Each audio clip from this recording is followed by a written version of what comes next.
We just went through some of your slides and some of the results, and an interesting one came up, and that's where the imaginary numbers were going in sort of the opposite direction of the real numbers, and I found that quite interesting, and thinking about it more, I wonder if that is some kind of relevance to the time reversal wave or even the scalar field that we're generating. And just to give a bit of an explanation on how this scalar field is created by the Theraphi is you have these two poles of the potential, basically, from the Tesla coil. It's all Tesla technology. And in the particular sense of the Theraphi, it's using this 180-degree phase relationship, and the phases get canceled because there's one potential at one side is plus 10, the other one's minus 10. So you add the two of those together and you go into zero. And when you get a zero in your vector and scalar potentials, when you cancel, you're basically canceling out the E field and the B field. So in a standard physics sense, they just go, oh, well, that means there's nothing there. But if we go back to Maxwell's original quaternions and electromagnetic theory, and Oliver Heaviside, of course, truncated all that math because it was complicated using the old quaternions, and the new algebra, he simplified it down to the four basic equations.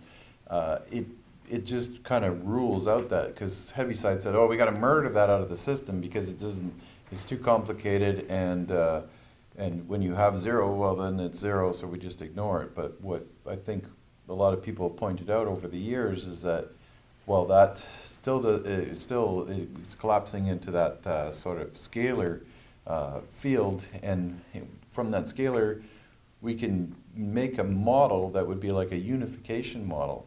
And Dr. Salvador Paez, who has all kinds of patents with the U.S. Navy and showing anti-gravity effects and tapping zero point, all these kind of things to gain energy from the 0 point, I think that ties in a lot.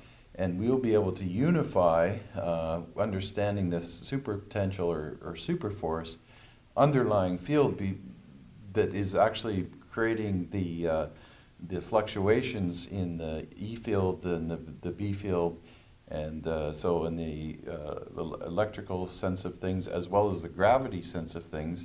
Now we can tie together Einstein's relativity and quantum mechanics, and this could be the unifying structure to understand and make a greater model, a unified sort of model of everything. And do you think that particular slide could lead to an understanding in that sense? Well, so the question you're really asking is what role does imaginary numbers have in the scalar world? Mm-hmm. Now, this audience has heard a lot about scalar energy because it's become quite a buzzword mm-hmm. these days, yeah. And the implications for healing are one thing, but I guess the question here is the focus here can be about the quantum, as you just said, because the 0 point energy is a quantum field, and you've got a quantum field. I guess plasma could be considered a quantum field right, sure. by itself. Mm-hmm. So if we're in, and we said earlier that the Theraphi field is a quantum field. Right. So if we're talking about quantum energy, I would predict that the imaginary numbers would be a very important way to describe a quantum field or a quantum system. Right. I have not seen any scientific literature to support that hypothesis, but let's assume that is the case, and then the question becomes, if in fact the Theraphi is capable of flipping the real and the imaginary, and this moment of opening up a window to the 0-point energy, how can that affect the body? Right. Because I mean, there will be people in the audience who are interested in the physics of this, but most people are going to want to know about the biological importance. What will it do for them, right? Right, Yeah, their that's what body. everybody Yeah, has. right, That's the exactly. important thing. So there's two things going on here. There's the quantum world and there's the scalar world, and that is usually confusing for people about the relationship between them. And then, of course, there's the electromagnetic world. But we're focusing on the plasmas and the scalar. I have not done a lot of research with plasma energy in the past. In fact, because you're the one that kind of turned me on. I got all excited when I thought, oh my God, here's a guy who's working not only with plasma energy, but counter-rotating plasma energy, which will generate a scalar. Like, is this cool or what? So I got all interested in working with you. But the point I'm trying to make here is that I have done a lot of work with scalar. And scalar energy is clearly important for the role of an electromagnetic field. I mean, remember, scalar and electromagnetics are closely related, but scalar has a fifth-dimensional component. According to Tom Bearden, scalar energy propagates in five-dimensional reality, whereas electromagnetic fields propagate in the ordinary, what I call 4D, or you guys call 3D, whatever. To me, the reality has got 3 dimensions of space and 1 dimension of time. That makes 4. I don't know why the New Age people keep saying it's 3, and I'm going, well, what about time? But that's my personal thing. But anyway, so the point is that the research that I've done with scalar has shown that scalar energy, not generated with a plasma, but generated electrically. So I guess there are different kinds of scalar energies: electromagnetic scalar, plasma scalar, and light scalar, and music scalar. I've actually also done some work with scalar acoustics. And in all cases, the scalar energy generated is biologically effective. But the question then becomes, what's like like I said before, with the electromagnetic, you never see this reversal of the real and imaginary. Well, with electromagnetic fields, you get a certain effect on a biological system. With scalar effects, you get a larger effect. It's a bit like the real and the imaginary. So there's a parallel there. Okay, and just to clarify that, so by electrical, we're talking regular standard transverse electromagnetic waves and voltage, potential, and current at 90 degrees out of phase, moving in an alternating system. Right, right. And the way I've okay. And one particular experiment I want to share is where I actually did a direct comparison between electromagnetics and scalar electromagnetics. So basically, this is a device that Bob Beck designed, and it is an electromagnetic coil. It's got a bar, a metal bar, and wire wrapped around it. Right. Okay. But Bob Beck discovered that if you put an irregularity in the bar, which is called a spot weld, so you kind of damage you probably know more about that, you damage the bar, then the energy that's generated is no longer electromagnetic, and he called it scalar. And I have an engineer, Al Kaspersky, who built me one of Bob Beck's devices. Yeah. Bob Beck shared with him, because he knew Bob, exactly what he did. And he was able to build me a electromagnetic version and a scalar version. Oh, okay. And the only difference between these two devices is the presence of a spot weld, which broke the symmetry, as they call it, and allowed to generate a scalar wave. Well, in that particular system, I was actually measuring water. And I presented this at the International Water Conference just a few months ago for the first time. And it turns out that the scalar energy was 3 times more effective at changing water than a regular electromagnetic field. Now, I haven't done this yet with a biological system, but the fact that the scalar was that much more effective is encouraging in terms of its role in the body and its effects it will have on the body. Right. So that's a little bit of a clue for us to say, well, you know, right. And then another piece of evidence which was interesting that I did was an experiment with a biological system, with DNA, where I combined, actually it was an electric field generated by an electric, by an electrode. So there was no magnetic component, an electric field. Single electrode. Single electrode, exactly, right.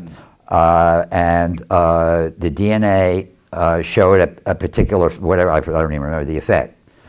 But when I combined the electric field and the scalar field, they were synergistic. Individually, they both affect the DNA. Oh, that's right. I did that with the DNA. So the scalar field also affects the DNA. Yes, I've done a lot of experiments saying that the scalar field will affect the DNA, but not a direct comparison side by side with the Beck device. But what I did was combine the two, and they're synergistic. So the electromagnetic and the scalar components not only work together, but they enhance each other and support each other. Well, that would make sense, because essentially that's what the Theraphi is doing. It's a combination of everything, and they're working together.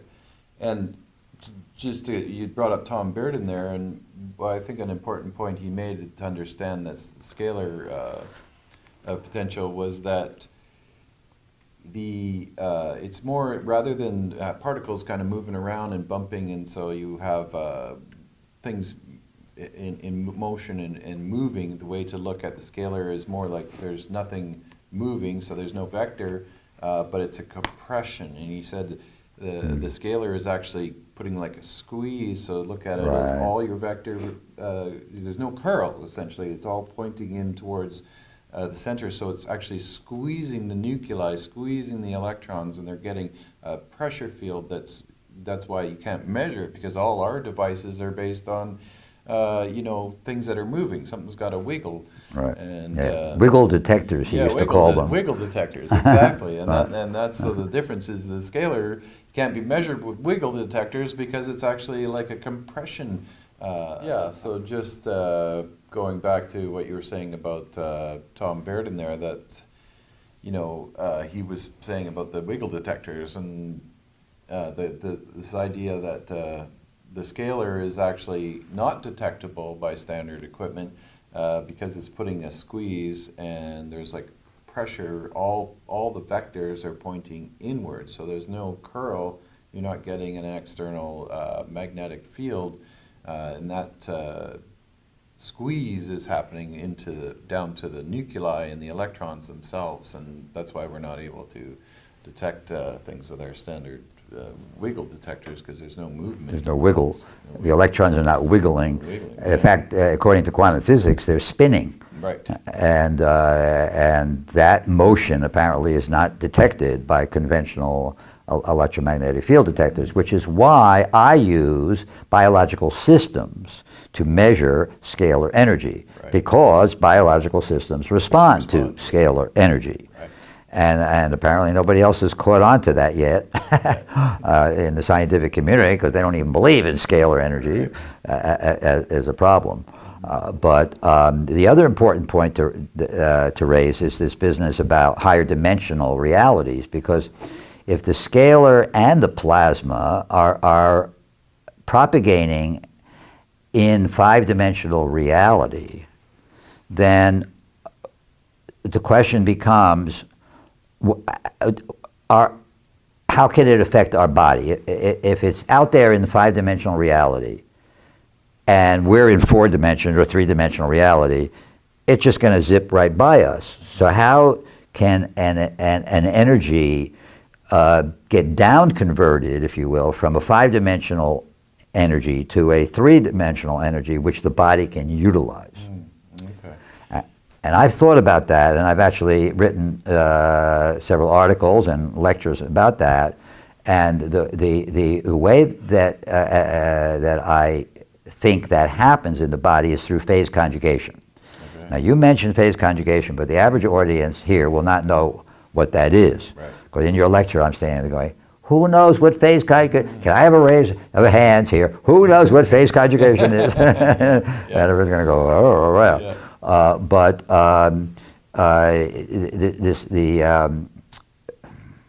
Why don't you explain Yeah, phase sure. conjugation from your point of view? Right. So yeah, conjugating phases is simply, like you have multiple phases in an alternating current system invented by Nikola Tesla.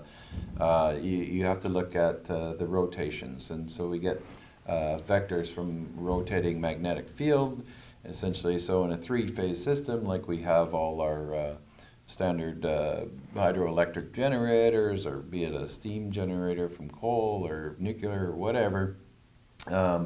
So these vectors move, and in a three-phase system you have sort of three sine waves that are 120 degrees in phase, and that's how we deliver our standard power transmission. So in conjugating phases, you're either putting the phases together to align at a certain point, and then there's a full alignment, so you can do neat tricks actually where you can align your current phase and voltage phase, and you can produce some very interesting effects. But when you combine phases in a conjugated way, the way it is working in the Theraphi is actually 180 degrees, and then they're out of phase, so there's cancellation that's happening. So Right, that's right. when we're talking about 0-point energy, we talk about magnets moving through, wires passing through a magnetic field is making current, and you're getting your phase from that. But what's important is that explains, the mechanics of a generator, but where is that energy actually coming from?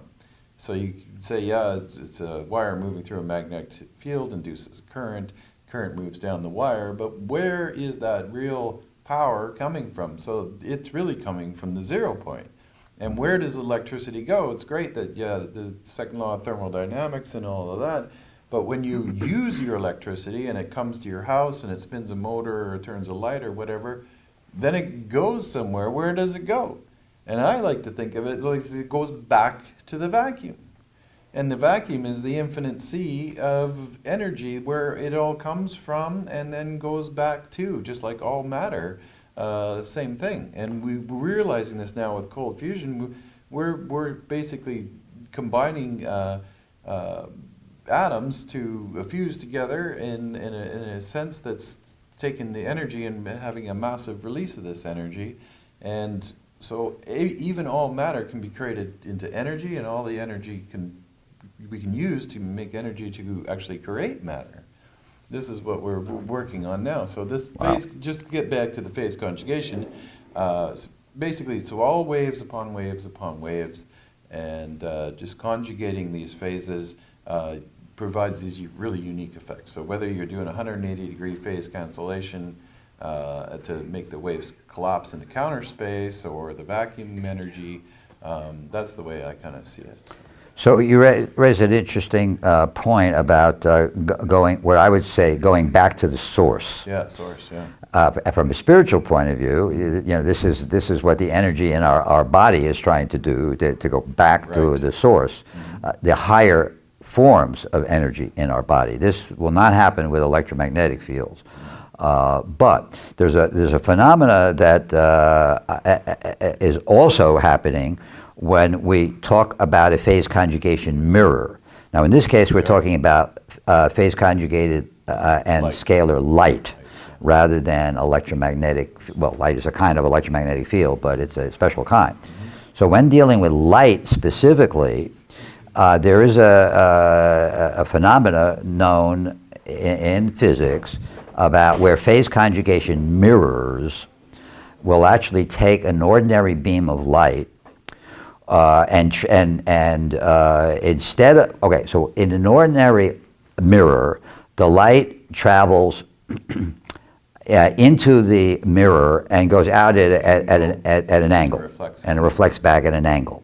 But with a phase conjugation mirror, when light hits the mirror, it retraces its steps and goes back to the source. Yeah.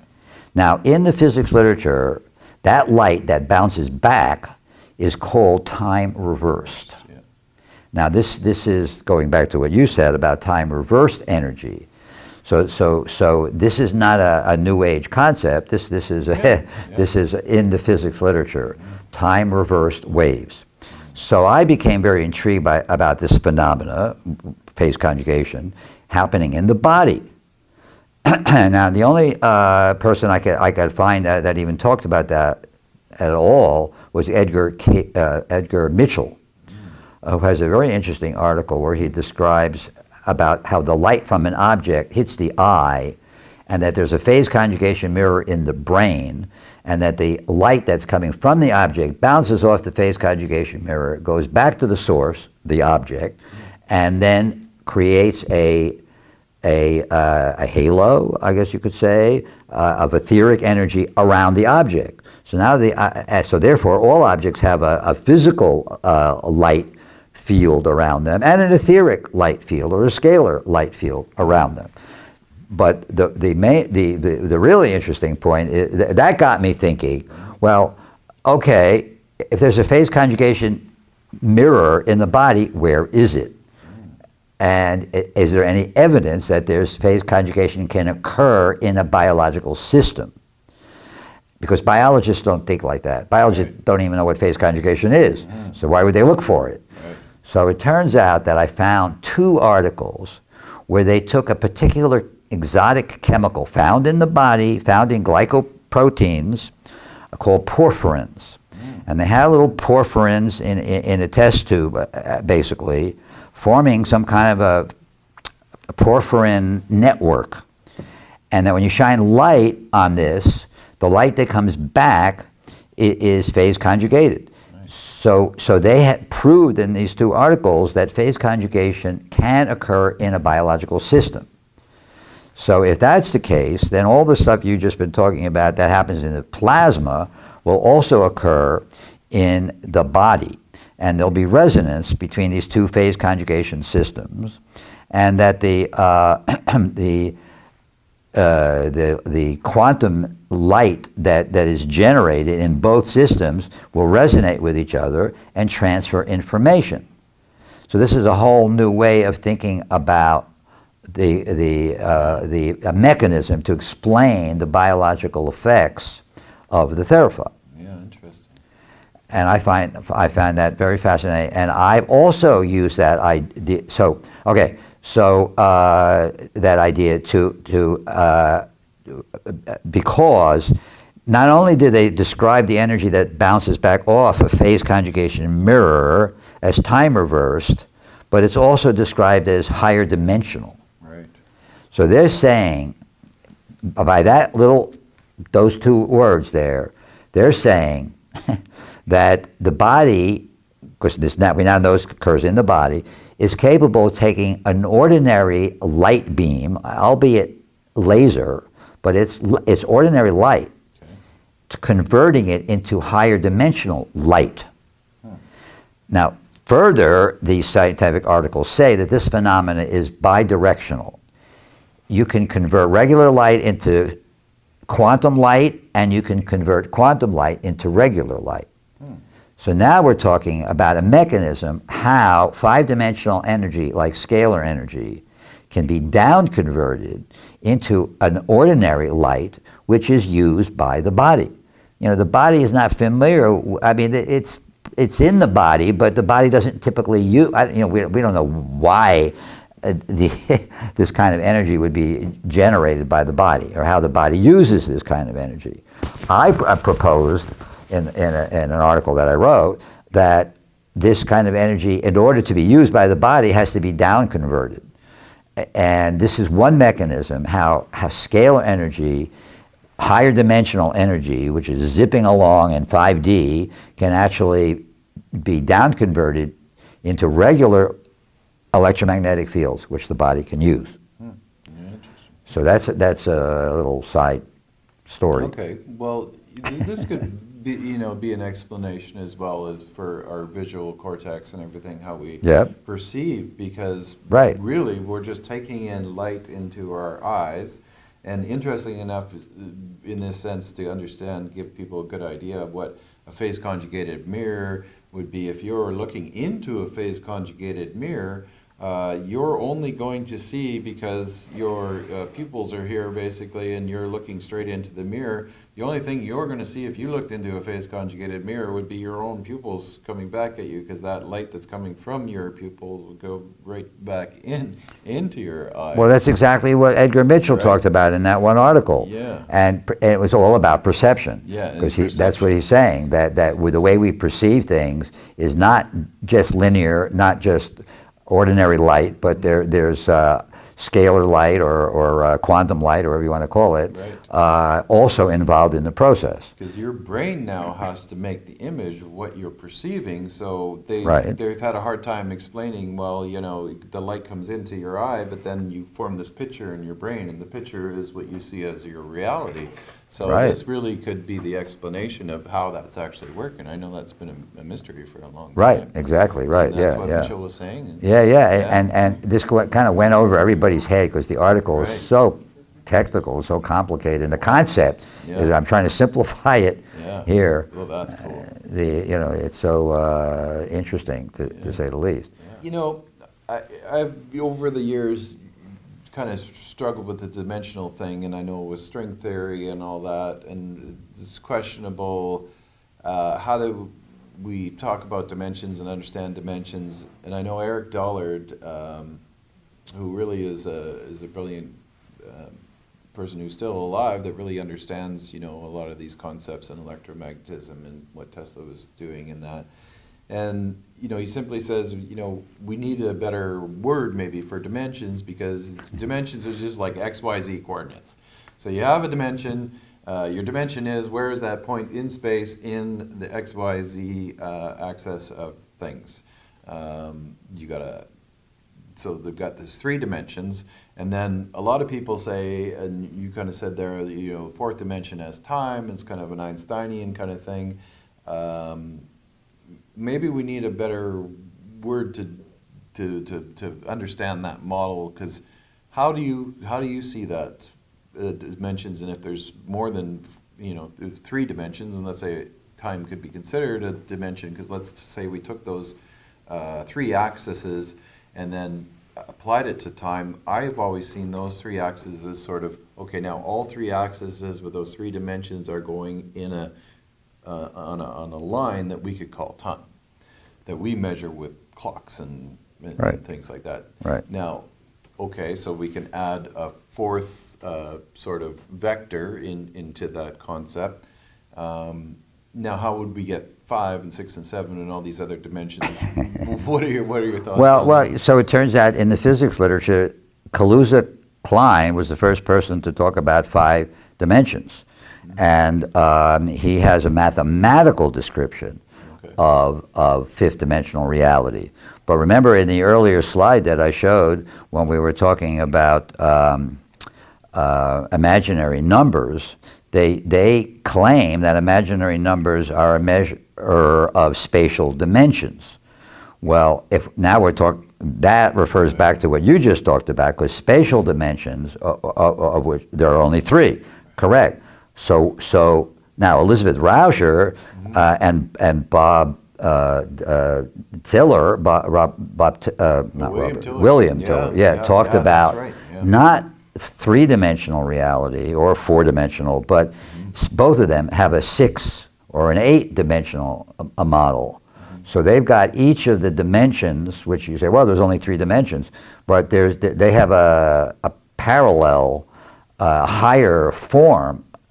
So what makes up higher dimensional reality is the flip side, or perhaps the imaginary side, rather than the real side. So the real 3 dimensions form the real reality, Right. and 3 imaginary dimensions would form a higher dimensional reality, rather than. Well, I mean, so that's the question. You got 3. And we know there are 3 dimensions. So Are there dimensions in the fifth dimension? When you go out of 3 and 4D, and you're in a quotes higher dimension, what you're asking, what is the nature of it? And my answer is, it's imaginary. It's described by imaginary numbers. Okay, now if that's the case, then that's why and where the Theraphi is acting. If it can actually activate the imaginary component and flip it and change it like Back that. to our slide, yeah. Yeah, back to the previous slide. So that kind of maybe is a whole model. But you and I are both not mathematicians to be able to elaborate exactly how to describe five-dimensional reality with three-dimensional terminology. Right. Yeah. Right. That's a good way to sum it up. Excellent. Yeah. Absolutely. So let me just add my 2 cents about the way I describe scalar energy, and it's really the Bearden way of describing energy. It's a very simple way to look at it, and that is to say that when you said that basically, and Bearden talks about this too, that when you in phase conjugation you have two opposing fields that cancel each other out. And then the question, so what's left when you cancel the electric and the magnetic components of an electromagnetic field, which is opposing? And apparently there is another subtle energy, and it's subtle because it's not Hertzian. It's not described by Maxwell's equations anymore. This energy, well, the new Maxwell's equations. It is described by the original Maxwell's equations with the quaternions, but the point is that energy is present at a higher dimension, a higher form, virtual, imaginary, whatever words you want to use, but it's a subtle, more fundamental energy that underlies the gross energy. And that's why it's more important for the healing. This is why we got to go back to ether.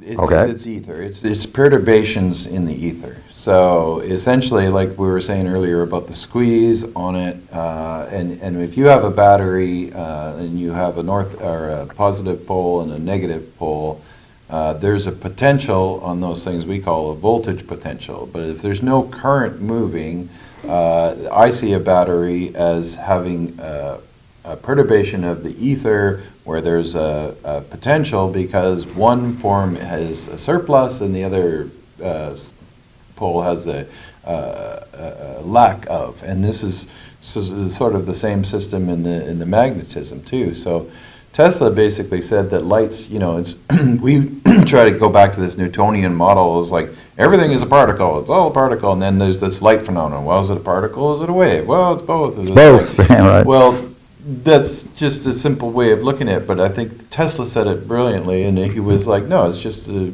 compression and rarefaction and a perturbation of the ether. And that's what light really is. And that's how it moves. So really it comes down to understanding that what we believe we nixed out the ether theory, we can simply explain a lot of these questions that we're asking essentially by going back to the ether model. So my question for you then would be, can you compress a plasma field? Right. Oh yes. Okay, now there's some very interesting papers on that. And I showed one of them in my slide earlier. And so the plasma could be plasma's in space, and there's supposedly a vacuum in space, which is not like a pure vacuum. Again, like I said earlier, there's no such thing as 100% of anything. There's no 100% vacuum in space, and the plasma is existing in space. So it's pulled apart, but we've shown, and there's papers that show that you can condense the plasma, and when the plasma condenses, it can become a crystalline form, actually a hard crystalline form. And in my talk, I say, well, this could be a possibility for what they called the Tuai stone in Atlantis, this giant crystal stone that was providing all the energy for them to do Cool. all of these things. And it gets really cool when you think of it that way. But it also has to do with condensed matter. And a lot about what we've been talking about, and Bob Greenyer's done so much work over the years, and understanding this fractal toroidal moment, and it's essentially compressed matter, and so we can compress ions, and so it's a combination. You're going to either have electrons and a combination of ions, or just electrons, or whatever. When you compress them down into a donut, like a air puff from a cannon that creates a toroid, that toroid kind of folds in on itself. And we see this over and over in nature, and you put a coffee spoon into your coffee with the cream, and you'll see those two vortices. Right. One counterclockwise, one clockwise. And if we fold that matter into itself over and over like that, it continuously goes down, and it's a most efficient form where it has no magnetic field, because it becomes a magnetic monopole, actually, and that matter condenses and condenses and condenses, and this is what Ken Shoulders was calling the exotic vacuum object. Now we know these toroids are capable of, doing all kinds of transmutation and condensing to such a high energy level. Right. Something like 10 to the power of 40 some odd electron volts can be achieved when these things hit into other matter. And so when the matter condenses and condenses and condenses, and then when it gets interfered and breaks up, then tons of massive amounts of energy is released. Right, yeah. exactly. So this is incredible. This is the key, for me, this is the key to, the future of our energy. And here the people are here talking about spaceships and UFOs and all these things. There's no way these things are refilling up with gasoline to drive. They're tapping it through utilizing this type of energy. Is how I see they're actually putting their power. Okay, so my question, therefore, to you is if this phenomenon you just described also occurs with in the body with ions, then can it occur in the body, or is the rarefication of the plasma happening within the body? It's got to be both. It's got to breathe. Right? It's got to okay. Yeah. Well, that's the nature of the dual universe that we live in, and our body is all full of duality. So yes, it's probably now in the case of DNA. Ironically, that phenomenon is called breathing. And it manifests as the winding and unwinding of the two strands, which it does both.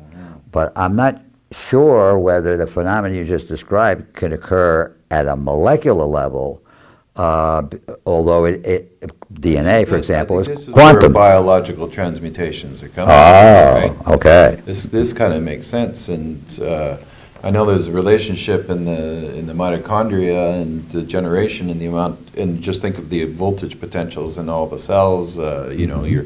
Your bodies seem to have more power if you add up all the voltage potential in every cell in your body. You're talking about billions of volts of potential there, so that the potential is there to do these crazy reactions, for sure. Yeah, but such high voltages don't really occur in the body. Yeah, they're but a series. So you would have to take every cell in your body and pull it apart and put them all in a chain to make such a big thing. But a lot of people talk about that, like, oh, did you know that there's millions of volts of potential inside of your body?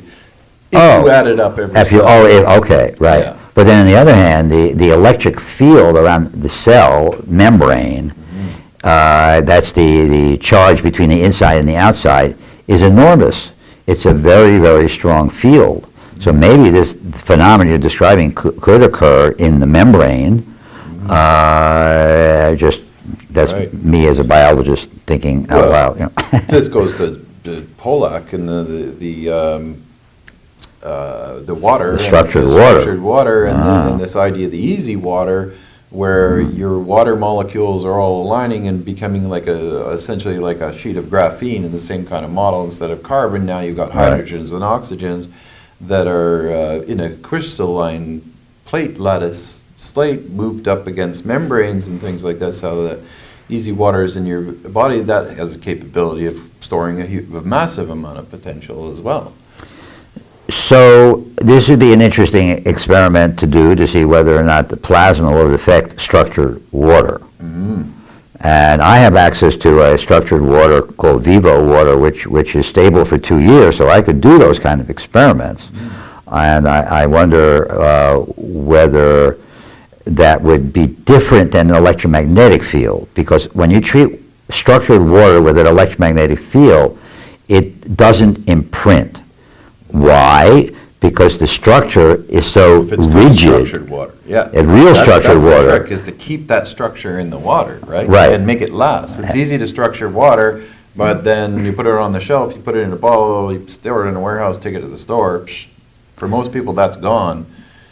That's the nature of water. It gets exposed Right. to UV light, breaks up the structure. Right. Exposed to a magnetic field, breaks up the structure. Okay, but because of that and what I just said, when you treat water with an electromagnetic field, it does not imprint. Maybe structured water.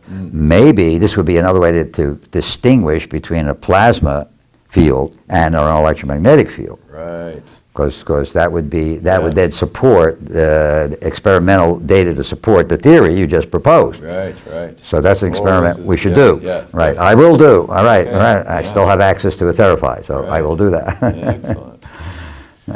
Well, good talking to you, Glenn. Okay, well, it's exciting Good to see you again, to get a biologist and an engineer together and talk about some esoteric, that both believe in Right. esoteric realities. Yeah. And thank you for the invitation to be here and the opportunity to chat with you. And thank you, everyone, for listening. I hope it didn't go over everyone's head too much. And thanks for tuning in.